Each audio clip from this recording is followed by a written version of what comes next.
Hello YouTube, my name is Rick the Cross, and today we're going to talk about the Zelda timeline. Now in the Zelda timeline, we're going to discuss Skyward Sword, the game itself, and a couple little facts that you may or may not know. But let's get started. Alright, so the era of the world's creation, heaven and earth created. Now that takes place near the beginning of the game, if not the beginning of the whole franchise. That should be, because it goes the era of the world's creation, heaven and earth created, obviously. Then it would go the era of the goddess Helia and the sky era. Now both of those little eras, they take up the game Skyward Sword. Now in Skyward Sword, the goddess Helia is reincarnated, and then the ancient battle returns to Earth. Now, I'm going to discuss the prologue. I'm actually going to read it to you. I'm going to read the whole prologue, and you'll understand what I mean by the war. So let's get started. It tells of a war of unmatched scale ferocity, the likes of which will never be seen again. One dark, fateful day, the earth cracked wide, and malevolent forces rushed forth from the fissure. They mounted a brutal assault upon the surface people, driving the land into deep despair. They burnt forests to ash, choked the land's sweet springs, and murdered without hesitation. They did all this in their lust to take the ultimate power protected by her grace, the goddess. The power she guarded was without equal, and endowed by gods of old, this power gave its holder the means to make any desire a reality. Such was the might of the ultimate power that the old ones placed it in the care of the goddess. To prevent this great power from falling into the hands of the evil swarming the lands, the goddess gathered the surviving humans on an outcropping of earth. She sent it skyward beyond the reach of the demonic hordes. Beyond even the clouds, with the humans safe, the goddess joined forces with the land dwellers and fought the evil forces, scaling them away. At last, peace restored to the surface. This was the tale you humans have told for many ages, generation to generation. But there are other legends, long hidden away from memory, that are intertwined with this tale. You see, that right there makes me think that the original hero of time, the original Link,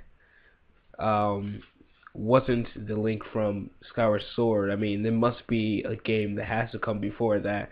Just by the keywords of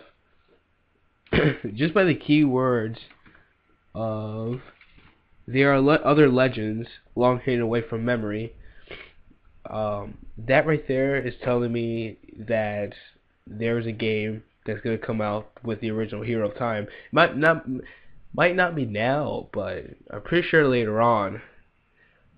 Because just to the sole fact of long hidden away from memory, at that time you're talking about Skyward Sword in that setting, so there's no way they could be talking about, Majora's Mask or Ocarina of Time or Minish Cap, Twilight Princess, Wind Waker. They can't be talking about that, so there must be a game that's gonna come before that, before Skyward Sword.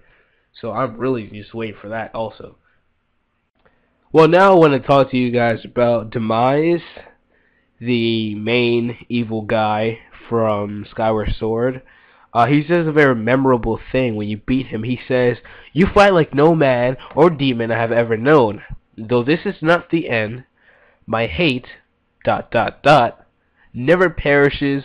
It is born anew in a cycle with no end!" Exclamation mark. And Demise's curse of the incarnation of hatred seems to be the reason for Ganondorf's existence and tribulations that he causes for Link and Zelda's various descendants. Now that being said, yes, Demise is in fact Ganondorf in reincarnation state. I don't know why he doesn't reincarnate as Demise himself, but he reincarnates. I guess Gandalf is like a hatred of the entity of Demise and all that stuff. So, another thing, Ganondorf and or actually Ganon from Link to the Past. There's a wizard in the Dark World. I believe his name is Agnim, and Ganon describes Agnim as his alter ego. And after the wizard's eventual defeat, Ganon is seen rising from Agnim's body. Yeah, take that. Now, one last thing before I finish up this video, I want to talk about the hero's shade from Twilight Princess. And I know this is going a little bit off topic, but you know, I feel the need to discuss this now.